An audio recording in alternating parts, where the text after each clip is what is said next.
everybody. Welcome to this episode of What's Next LinkedIn Live. I have the pleasure of welcoming Meredith Schmidt to my show today.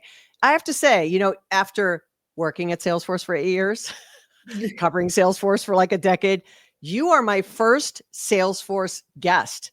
She is the EVP and GM of Revenue Cloud. She's responsible for creating products to manage the product to cash lifecycle and end-to-end revenue management. So Meredith, welcome to the show. Thank you. And it's such a pleasure and honor to be the first. I know. I feel like people would be surprised, but really it just so happened. And so, it was thrilled when you asked, and I was like, yes, come on, because there's so much to talk about for chief revenue officers now in the world of agentic and AI and all the changes that are happening. But before we get into that, I would be remiss if I did not include bullish and bearish to this episode. Bullish, you're for it. Bearish, you're against it. 3 quick questions. Are you ready? Ready.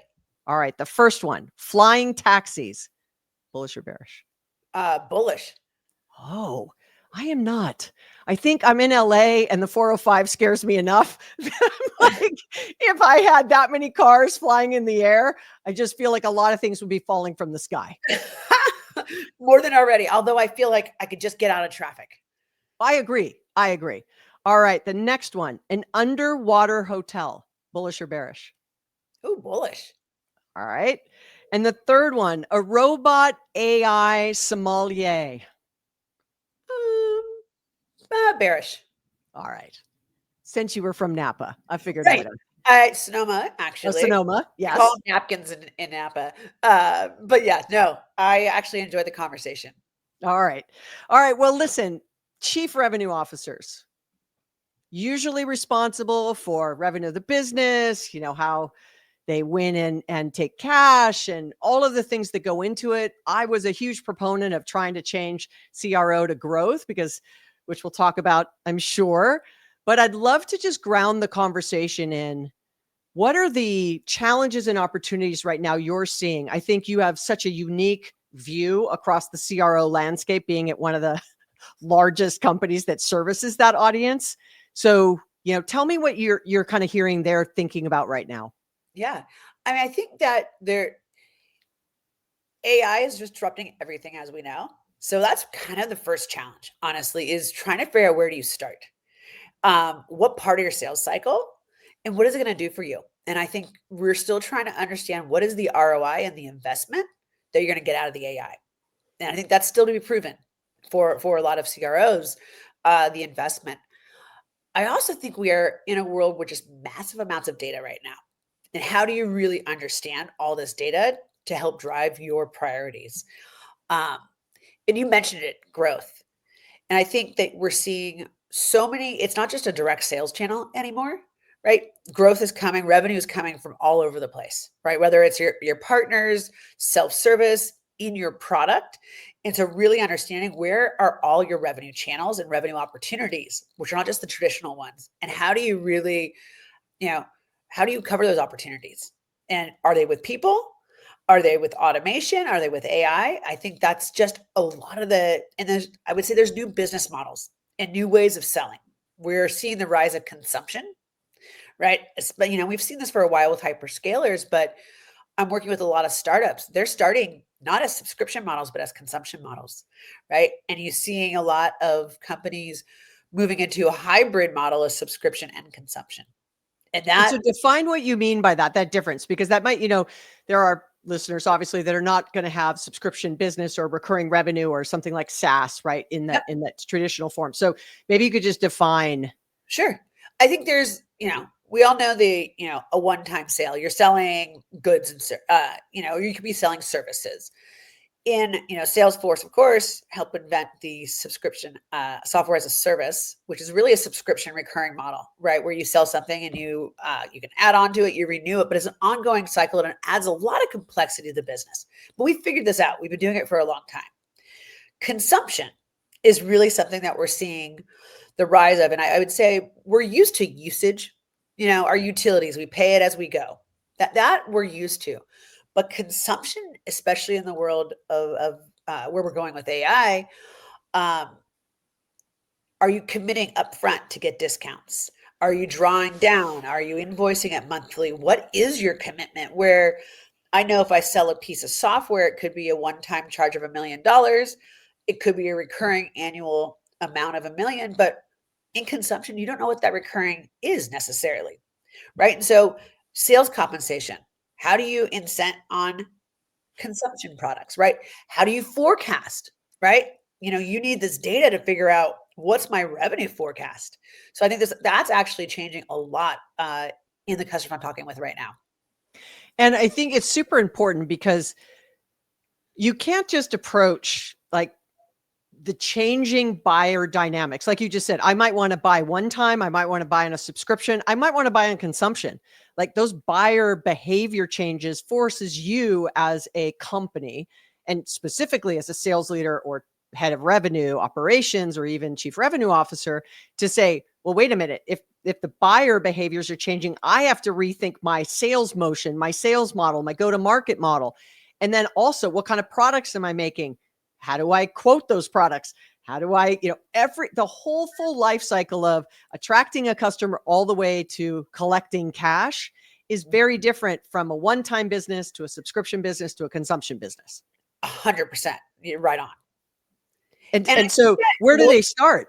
Yeah. Yeah. Where do they start? Well, I think this is where I'm seeing a shift too of the CROs not just focused on the go-to-market with the sales team, right? They're partners with the CFO. And more the conversation are the CFO and the CRO planning together, as well as pricing strategy and products, right? Salesforce, we have a chief pricing officer that is tied at the hip between product, the sales teams, as well as finance. And so you're really seeing, I think, a collaboration need across multiple departments where you can't operate in silos anymore, right? There's so many signals of customer data coming from anywhere. We have to work on, and like, where are those signals? How do we go to where we need to go? Even customer success, service, you're seeing that as a revenue channel now, right? We're seeing a lot of customers who are getting customer service calls, trying to do upsells, cross sells. You see it with Comcast. I do at least all the time when I call Comcast. They're like, you want to upgrade to this? But you're seeing it more in B2B, not just B2C anymore. And I think that's another trend is the buying behavior, as you say, is moving to a expectation to be as easy as a consumer, right? When I call up, I want to do B2B should be as easy as doing B2C.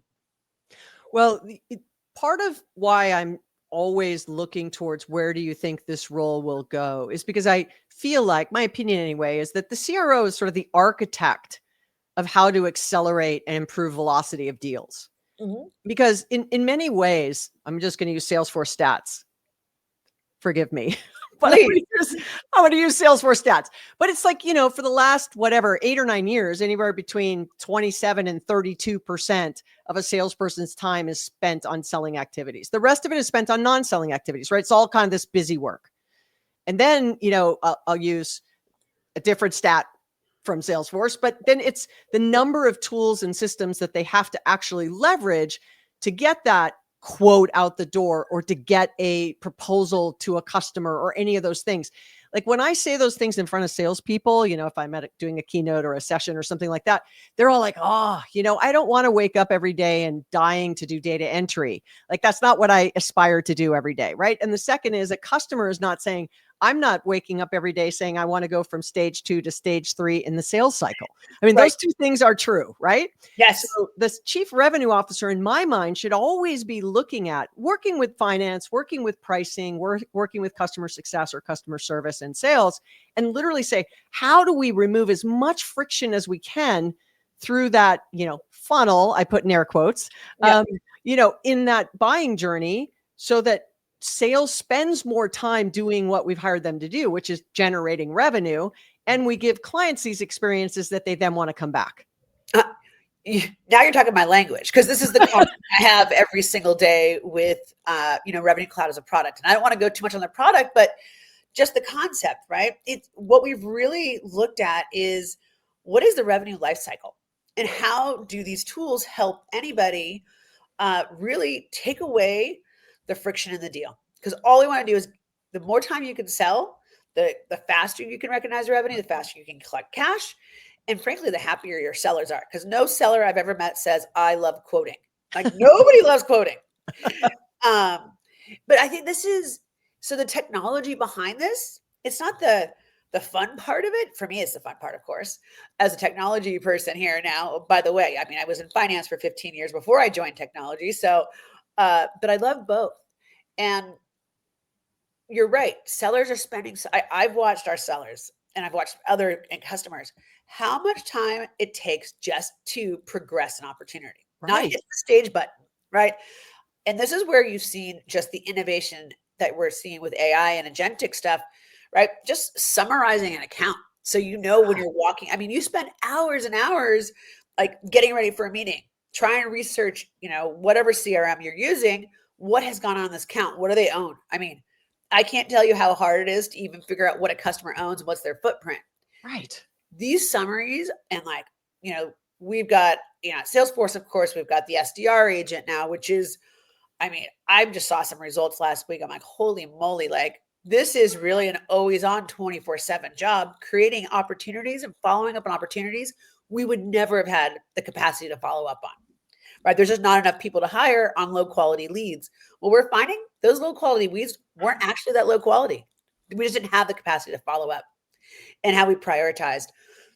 So it starts at the top of the funnel, right? This is where, from a marketing and CRO, CMO together, what does that top of the funnel look like?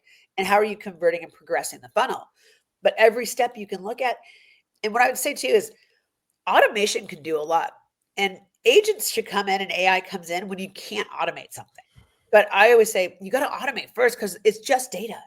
And you can tell the data what to do if you know what you're doing here. But quote creation, like we've launched a quoting agent. It's, results for our customers 75-85% reduction in time to quote. We're looking at capabilities in the future where you can read call notes and auto generate the quote for the seller, right? And I think that this is not just that. You think about contracting, right? It's not just creating the quote. There's the contract that you're negotiating with lawyers and the customers. There's so much that we can do there around the automation and the AI there too. All the way through trying to track down. I know many sellers are the first phone call. Can I get a copy of my invoice? That is not what you want your seller spending time on, is getting copies of invoices, right? So how do you really drive self-service for those repetitive tasks and put it in the hands of the buyers, right? Because the buyers don't want to call you looking for an invoice or a copy of the contract, right? So I think there's a lot just on both sides. Yeah. And I'd say this, I'm going to put my old hat back on when, in a previous life, let's date this. It was probably 2013, maybe 2012, 2013. And another analyst firm had made a prediction that technology or AI, I'm doing this from memory, so don't hold me to it, anybody who's listening, but was going to replace 1 million salespeople. Right. And I remember 4 or 5 years ago when I was still at Salesforce and we were running this data sales research, and it actually came back that high performing selling organizations were hiring more sellers because they got more productive and more efficient and they were using the tools better. And so, I still bump into what you've just said. A seller doesn't want to spend time doing quotes, or a seller doesn't want to spend time, drafting emails or putting quotes together or proposals together, kind of all that 70% of time spent not selling. They don't want to be doing that, right? They got into selling because they love the relationship. They want to sell. They want to, do all the things that we love to do as sellers.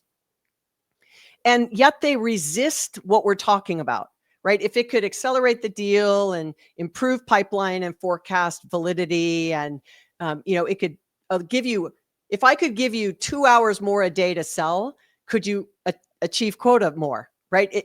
If you could get 4 hours more a day selling, you definitely achieve quota more, but yet they tend to resist. So when you're in front of CROs, because CFOs may be like, reduce heads, if you're bringing in AI, I want less sellers because that's right? So how do you balance the CFO who's saying cut costs, use AI to cut costs, sales leaders going, no, I don't want to cut heads. I want to use AI so they're more productive and so I can hire more.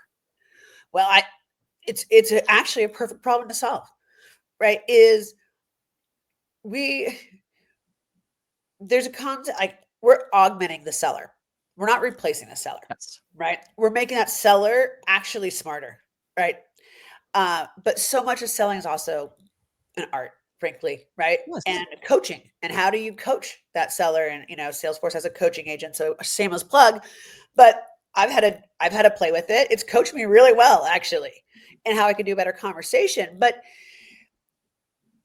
in the CRO is not there just to drive top line, right? They also need to drive profitable deals. And I think that that's also right, using these tools where I can give price guidance, right? I'm actually driving to margins that's actually being set by our CFO. So it's not just I sold it for $1 million. Well, what if the margin on that was only 10%? And I should have gotten a 50% margin.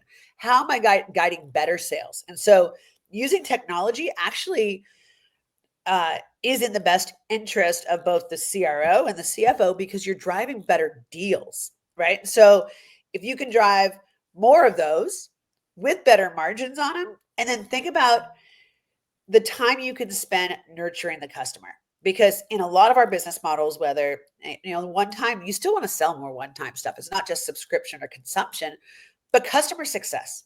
A lot of that seller is not, nobody wants them to walk away, right? You need to go in there. Are they using the products? Bringing customer, I get product feedback from my sellers, right?